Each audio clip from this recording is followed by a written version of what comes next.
औज़ुबिल्लाहिमिनश्शैतानिर्रजीम बिस्मिल्लाहिर्रहमानिर्रहीम। स्टूडेंट्स, क्या हाल है? मुझे मेरे काफ़ी स्टूडेंट्स के मैसेजेस आ रहे थे कि आप एक ऐसी वीडियो बनाएं जिसमें फुल समझा दें कि सीएसएस क्या होता है, इसका सिलेबस क्या होता है और ये सारा प्रोसेस है क्या चीज़, सब्जेक्ट सिलेक्शन कैसे करते हैं, किस तरह से है। तो इसी चीज़ पे, इसी कड़ी पे मैंने आज अपना फर्स्ट जो है वो लेक्चर के बता सकूं कि सीएसएस एक्चुअली में क्या है और क्या इसके रूल्स एंड रेगुलेशंस हैं। जो मेजॉरिटी जो स्टूडेंट्स होते हैं, जो पायनियर्स होते हैं, स्टार्ट में आते हैं, जिनकी फ़र्स्ट अटैम्प्ट होती है, जिनके पास किसी किस्म की कोई गाइडलाइन नहीं होती है, तो उन्हें प्रॉब्लम होती है, तो मैं ज़रा उनके लिए एक अच्छी सी वीडियो बना सकूँ। सो मैं आज आपको बताऊँगी कि सीएसएस होता क्या है और इसका सिलेबस क्या है। सीएसएस का मतलब है सेंट्रल सुपीरियर सर्विसेज, ठीक है। ये कौन कंडक्ट करवाता है? FPSC, the federal public service commission, एक इंडिपेंडेंट फेडरल एजेंसी है गवर्नमेंट की, पाकिस्तान की, जो कि हर साल सिविल सर्वेंट्स यानी जो बच्चे एग्ज़ाम देते हैं, ये एग्ज़ामिनेशन हर साल फरवरी में ये कंडक्ट करवाती है। और जो बच्चे इस एग्ज़ाम को पास करते हैं उन्हें सिविल सर्वेंट्स कहते हैं या फिर ब्यूरोक्रेट्स कहते हैं, ठीक है। ये जो ब्यूरोक्रेसी है, जिनमें सेक्रेटरी लेवल के जो होते हैं, मुलाजिमीन होते हैं, it is conducted examination of CSS every year on the month of February. अब जैसे कि अप्रैल ख़त्म हो गया है, अक्टूबर में इसके फॉर्म भरे जाते हैं और फरवरी में एफपीएससी हर साल फरवरी में सीएसएस का एग्ज़ाम कंडक्ट करती है, ठीक है। अब हम देखेंगे कि इसके रूल्स एंड रेगुलेशंस क्या हैं। जनरल रूल इसमें ये है कि male, female, disabled and even non Muslim are allowed for this examination, ठीक है। नॉन मुस्लिम के लिए कोटा है, फीमेल के लिए कोटा है, डिसेबल्ड पर्सन के लिए कोटा है, मेल के लिए कोटा है। इवन हमारे पाकिस्तान के 4 सूबे हैं, केपीके है, खैबर पख्तूनख्वा, उनका सेपरेट कोटा है, पंजाब का सेपरेट कोटा है, बलूचिस्तान का सेपरेट है और सिंध का सेपरेट है। इसके अलावा बाकी जो ट्राइबल एरियाज़ हैं उनका सेपरेट कोटा है, ठीक है। उसके हिसाब से फिर जो है वो हर साल पास किए जाते हैं स्टूडेंट्स। इसकी टोटल जो अटैम्प्ट्स होती हैं वो 3 होती हैं। 3 अटैम्प्ट्स में फेल होने के बाद the applicant who will fail 3 times will not participate again in CSS examination till life. 3 दफ़ा एक स्टूडेंट अगर फेल हो गया है, वो अपेयर नहीं हो सका, रिटन एग्जामिनेशन पास नहीं कर सका, तो उसके बाद फिर वो टिल लाइफ सीएसएस का एग्ज़ाम नहीं दे सकता। वो पीएमएस ट्राई कर सकता है, वो कोई और कॉम्पिटिटिव एग्ज़ाम है वो ट्राई कर सकता है, लेकिन वो सीएसएस के एग्ज़ाम जो है वो नहीं दे सकता, ठीक है। इसको 12 प्रोफेशनल ग्रुप्स जो हैं, सर्विस ग्रुप, उसमें डिवाइड किया गया है, तकसीम किया गया है। 12 जो मुख्तलिफ प्रोफेशनल ग्रुप्स बनाए गए हैं वो मैं बता देती हूँ आप लोगों को। पहले आप ये जान लें कि इसके टोटल जो स्कोर होता है वो 1200 होता है। 1200 कैसे होता है? 12 सब्जेक्ट होते हैं, 600 के कंपलसरी सब्जेक्ट्स होते हैं और 600 के ऑप्शनल होते हैं। जो कंपलसरी होते हैं वो तो कंपलसरी है, वो वही रहने हैं, स्टूडेंट उनको चेंज नहीं कर सकता। लेकिन ऑप्शनल में वो जो डिफरेंट ग्रुप्स हैं, उन ग्रुप्स में से कोई से भी एक सब्जेक्ट हर ग्रुप में से चूज़ कर सकता है, ठीक है। लेकिन ये है कि it is necessary to take minimum 40% mark to become success in necessary subjects. Necessary subjects कौन से हैं? कंपलसरी सब्जेक्ट्स, ठीक है। उसके बाद 33% किस में लेने होते हैं? ऑप्शनल सब्जेक्ट्स में। यानी ईच जो 600 है, हर एक सब्जेक्ट में 40% मार्क्स हर एक सब्जेक्ट में लेने ज़रूरी हैं, तभी एक जो एस्पायरेंट है वो पास होगा। और 33% जो है वो हर ऑप्शनल सब्जेक्ट में लेने ज़रूरी हैं, ठीक है। लेकिन टोटल जो एग्रीगेट हो वो मोर देन 600 हो, ठीक है। ये नहीं है कि वो 33 लेके और 40 लेके पास हो जाए और 500 उसका बन रहा हो, क्योंकि लास्ट टाइम मैंने बहुत सारे स्टूडेंट्स की डीएमसी देखी थी, उसमें बहुत सारे स्टूडेंट्स ऐसे थे जो बिल्कुल पास थे, उनके सारे सब्जेक्ट्स पास थे, लेकिन उनको फेल किया गया था बिकॉज उनका एग्रीगेट 600 से कम था। तो ये बात भी ज़हन में रखिएगा कि आपने एग्रीगेट पर भी फोकस करना है, ठीक है। उसके बाद मेडिकल एंड साइकोलॉजिकल टेस्ट होते हैं, इंटरव्यू, उसके 300 होते हैं और टोटल स्कोर मिला के 1500 बन जाते हैं। यानी कि टोटल सीएसएस का जो एक एग्ज़ाम है वो 1500 नंबर पर मबनी है, ठीक है। इसमें आपने जो रिटन पार्ट है 1200, उसमें आपने मोर देन 600 लेने होते हैं, और बाकी जो 300 है वो उसमें आपका मेडिकल आ जाता है, साइकोलॉजिकल टेस्ट आ जाता है। उनको मिला के आप ये अपर है कि आप उसमें 100 स्कोर करते हो, आप उसमें जो है 150 करते हो, 200 करते हो, या मोर देन 200 करते हो, लेकिन ये after passing of written exam आ जाएगा। ठीक है, अब इसमें क्वालिफिकेशन क्या चाहिए होती है? एक तो वो सिटीजन हो पाकिस्तान का, ठीक है, उसके बाद उसके पास बैचलर की डिग्री यानी बीए की डिग्री हो with second division from one of the Pakistani university. कोई भी पाकिस्तानी यूनिवर्सिटी से उसके पास सेकंड डिवीजन के अंदर बीए की डिग्री हो तो वो सीएसएस में अपीयर हो सकता है। इसमें कोई मास्टर नहीं चाहिए, इसमें कोई जो है वो पर्टिकुलर एजुकेशन नहीं चाहिए, सिंपल बीए का बच्चा ये एग्ज़ाम दे सकता है। ठीक है, अब एज में इसमें जो मिनिमम एज है वो 21 ईयर है और जो मैक्सिमम एज है वो 30 ईयर्स है। एज की इसमें रिलैक्सेशन है। इसमें क्या जो गवर्नमेंट एम्प्लॉयज़ होते हैं, जैसे जिनको उनकी एज पूरी होने से पहले वो कोई गवर्नमेंट की जॉब मिल गई है, लेकिन वो इरादा रखते हैं कि वो लोग सीएसएस का एग्ज़ाम भी देंगे, तो उनको क्या करना होगा कि अपने डिस्ट्रिक्ट का कोई भी डिप्टी कमिश्नर है उससे उन्होंने एक जो है वो वैलिड सर्टिफिकेट सबमिट करवाना होगा, और उसके बाद फिर उसको एज रिलैक्सेशन मिल जाएगी 2 साल की। ठीक है, यानी अगर उसकी साल जो है ना 30 साल की एक स्टूडेंट है, एक एप्लीकेंट है, उसकी 30 साल उम्र है और वो अपेयर नहीं होना चाह रहा, उसकी तैयारी नहीं है और वो गवर्नमेंट एम्प्लॉय है, तो उसको चाहिए कि वो एक वैलिड सर्टिफिकेट दे और अपनी जो 30 नेक्स्ट ईयर अपेयर हो जाए, यानी 31 ईयर एज में या 32 ईयर एज में, क्योंकि उसको 2 ईयर जो है वो रिलैक्सेशन मिल जाएगी। ठीक है, अब हम आ जाते हैं ऑक्यूपेशनल ग्रुप्स पे। तो इसमें टोटल 12 ग्रुप्स हैं। पहला पाकिस्तानी कस्टम है। पाकिस्तान कस्टम जो है वो एफबीआर से के साथ लिंक है, उसका पार्ट है। ठीक है, और इसका जो मेजर सोर्स होता है, मेजर जो इसका काम होता है वो रेवेन्यू जनरेशन होती है, यानी रेवेन्यू कलेक्ट करना होता है। ठीक है, प्रोवाइड करना होता है एक सोर्स। ठीक है, उसके बाद कॉमर्स एंड ट्रेड है, जिसको सीटीजी भी बोलते हैं। ये मिनिस्ट्री ऑफ जो कॉमर्स है उसके साथ लिंक करता है, उसके साथ वर्क करता है।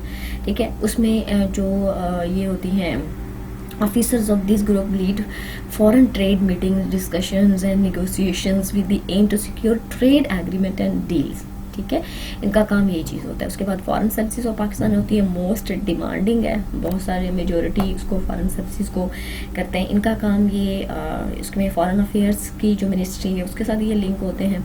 डिप्लोमेट्स होते हैं, बाहर जाते हैं, डिफरेंट जब कोई यहाँ से डेलीगेशन जाता है बाहर तो उनके साथ होते हैं। ठीक है, उसके बाद इनलैंड रेवेन्यू सर्विसेज आ जाती है। इसका काम होता है टैक्स कलेक्ट करना, जैसे इनकम टैक्स है, नेशनल इंश्योरेंस कंट्रीब्यूशंस है, या इनहेरिटेंस टैक्स है, ये कॉरपोरेशन टैक्स है, पेट्रोलियम रेवेन्यू टैक्स या स्टैम्प ड्यूटी, जो कुछ भी है तो इनका काम ये चीज़ होता है, जैसे नाम से ही वाज़ह है, इनलैंड रेवेन्यू। ठीक है, उसके बाद इंफॉर्मेशन सर्विसेज होता है, ये बहुत इंपॉर्टेंट है, और पाकिस्तान का जो इमेज है नेशनल लेवल पर और इंटरनेशनल लेवल पर उसको प्रमोट करने में ये बहुत जो है वो इम्पोर्टेंट रोल प्ले करता है। उसके बाद मिलिट्री लैंड्स एंड कंटोनमेंट आ जाती है। मिलिट्री लैंड्स एंड कंटोनमेंट जो है वो ये मिलिट्री की जो लैंड्स होती हैं, ये कंटोनमेंट डिपार्टमेंट्स होते हैं, उनकी लुक आफ्टर के लिए इनका जो है वो एक सेपरेट से जो है ग्रुप बनाया गया है, जिसमें सिविल सर्वेंट्स जो हैं वो उनको जो है वो सिलेक्ट किया जाता है, सॉरी इलेक्ट किया जाता है, और नहीं सिलेक्ट किया जाता है, I am really sorry, select किया जाता है, और करने के बाद फिर वो इस चीज़ पे वर्क करते हैं। फिर ऑफिस मैनेजमेंट आ जाती है। ठीक है, फिर पाकिस्तानी एडमिनिस्ट्रेटिव सर्विसेज हैं, ऑडिट एंड अकाउंट सर्विसेज हैं, और उसके बाद पुलिस, पोस्टल एंड रेलवे आ जाते हैं। ठीक है, तो ये टोटल 12 ग्रुप्स हैं जिनमें सीएसएस के जो स्टूडेंट्स हैं जो पास करते हैं उनकी एलोकेशन होती है। अब आपसे जब आप फॉर्म फिल करते हैं तो उनमें इन ग्रुप्स में से आपकी प्रायोरिटी पूछी जाती है कि आप पहले नंबर पर किस ग्रुप को रखते हैं, आप दूसरे पे किसको रखते हैं, आप तीसरे पे किसको रखते हैं। तो फिर उस प्रायोरिटी से के हिसाब से अगर आप पास करते हैं तो फिर आपको जो है वो एक ग्रुप जो है एलोकेट किया जाता है। ठीक है, अब हम आ जाते हैं सिलेबस की तरफ। तो सिलेबस में जो पहले कंपल्सरी सब्जेक्ट्स हैं उनका ये है कि उसमें सबसे पहले नंबर पर इंग्लिश ऐसे है 100 स्कोर का, जिसमें आपने 40 हर हाल में लेने हैं, नहीं तो आप फेल होंगे। फिर इंग्लिश प्रेसी एंड कंपोजिशन है, ग्रामर है, लिटरेसी आ जाती है, कॉम्प्रिहेंशन आ जाती है, और उसके अलावा और चीज़ें हैं, बहुत सारी चीज़ें आ जाती हैं। उसमें आपने 40 लाजमी स्कोर करना है।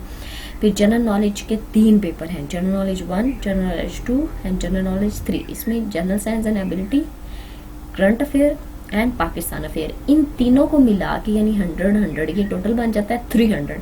इन 300 को मिला के आपने 120 टोटल स्कोर करना होता है। ये देखिए मैंने नीचे लिखा हुआ है, total aggregate of 120 out of 300 will be required from general knowledge paper 1, 2 and 3। ये जो जनरल नॉलेज पेपर 1 है ना, पेपर 1, पेपर 2, पेपर 3, इन तीनों को मिला के आपने 120 स्कोर करना होता है। अब जैसे कुछ स्टूडेंट्स हैं, अब जैसे मेरा था, तो मुझे जो जनरल साइंस एबिलिटी के अंदर मैथ का पोर्शन था वो मुझे मैथ हमेशा से डिफ़िकल्ट लगती है, तो बहुत ज़्यादा इशू मेरा जब जनरल साइंस एंड एबिलिटी का पेपर हुआ था तो मैं बहुत परेशान हुई थी, क्योंकि मैंने मैथ का पूरा पोर्शन छोड़ दिया हुआ था। मेरी मैथ के इवन बेसिक्स भी स्ट्रॉन्ग नहीं है, आई एम 0 इन मैथ। तो मैंने 60 स्कोर का पेपर जो था वो अटेम्प्ट किया था, लेकिन मेरा जो करंट अफेयर का पेपर और पाकिस्तान अफेयर का पेपर बहुत आउट क्लास हुआ था। जो कमी मैंने जनरल साइंस एंड एबिलिटी के पेपर में छोड़ी थी वो मैंने Pakistan affair and current affair के पेपर में निकाली, कि अगर लेट्स सपोज मैं उस पेपर में पास नहीं भी होती तो इन दोनों पेपर्स को मिलाकर मेरे 120 हो जाए।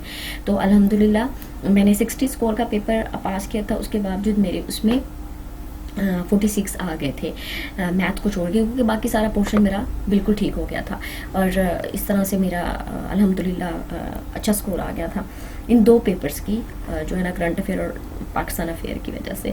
तो आप जो है आपका भी स्कोर अच्छा आ सकता है अगर आप मैथ में अच्छे नहीं, आप साइंस में अच्छे नहीं, या इवन अगर आप मैथ में अच्छे हैं, साइंस में अच्छे हैं और करंट अफेयर में अच्छे नहीं, तो फिर आप इस पर फोकस ज़रूर करिए। ये यहाँ से एक स्टूडेंट को एज मिल जाता है।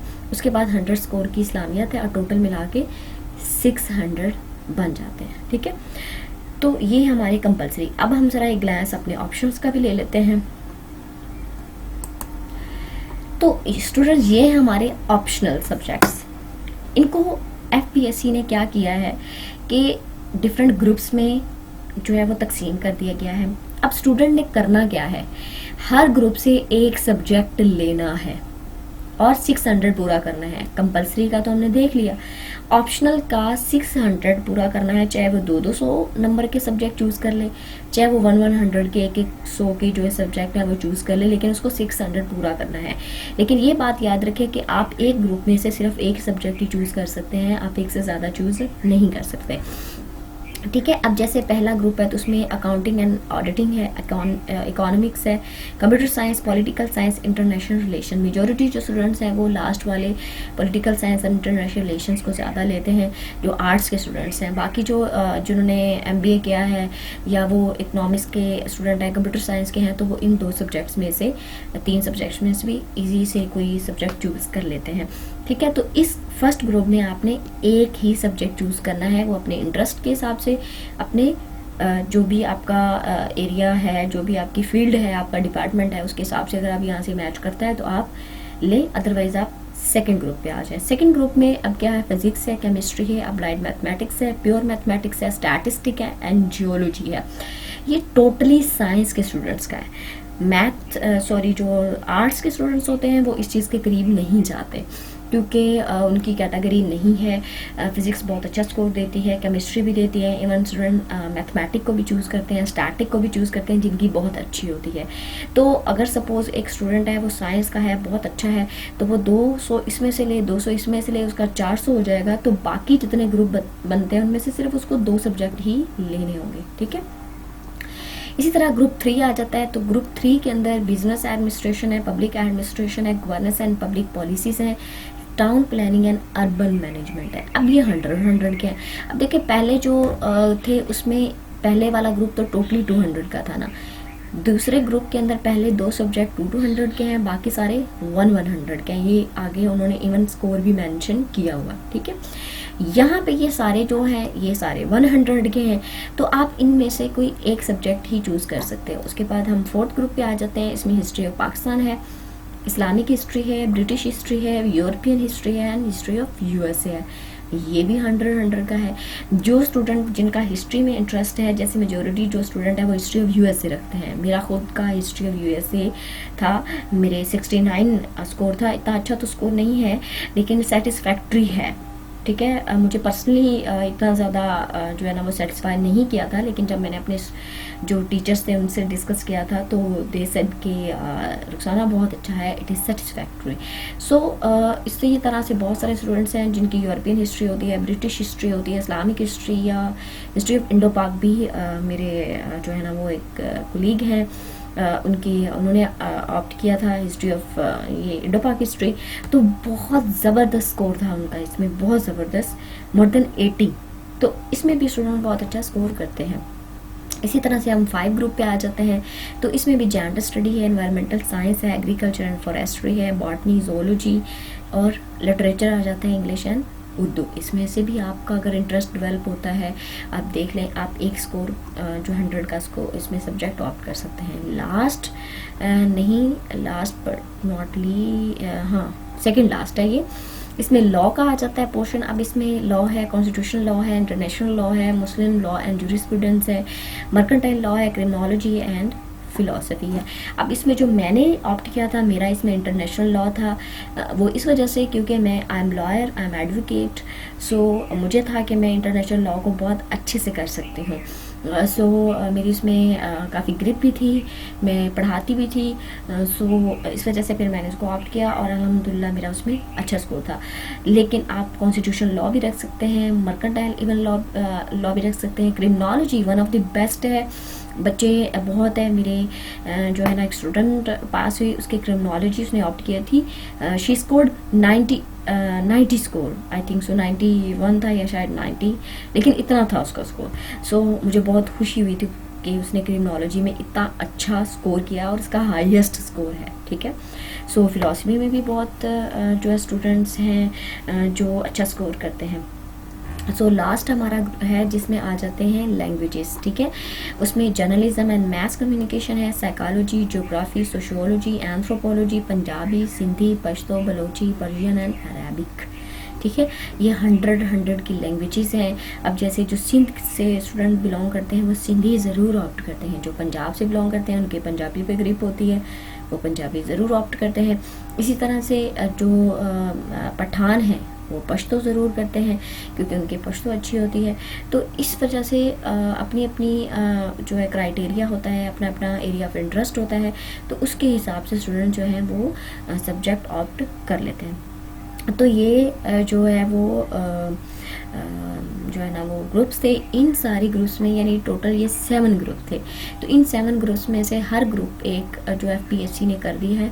इन ग्रुप में से हर एक ग्रुप में से एक एक जो सब्जेक्ट आप चूज़ कर सकते हैं। आपने टोटल 600 करना है, ठीक है। चाहे 2 ग्रुप से ले लें, चाहे 3 से ले लें, चाहे सब से एक एक ले लें, लेकिन एक ग्रुप से आप एक ही जो है सब्जेक्ट ऑप्ट कर सकते हैं, ठीक है। यहाँ पे नीचे उन्होंने कुछ रिकमेंडेशंस भी दी हुई हैं कि जैसे कोई भी, जैसे फॉर एग्जांपल पंजाबी है तो इस पंजाबी में ही लिखना होगा, अगर पश्तो ऑप्ट करते हैं तो पश्तो में लिखना होगा, इवन अरबिक करते हैं तो उसे अरबिक में लिखना होगा। यानी जो आप लैंग्वेज स्टूडेंट ऑप्ट करते हैं वो उसी जो है ना वो लैंग्वेज में उसको अटेम्प्ट किया जाएगा। यानी एक जो स्टूडेंट है तो वो अरबिक रख लेता है और कोशिश करता है कि मैं अरबिक को उर्दू में एक्सप्लेन कर दूँ, तो ऐसा नहीं होगा, ठीक है।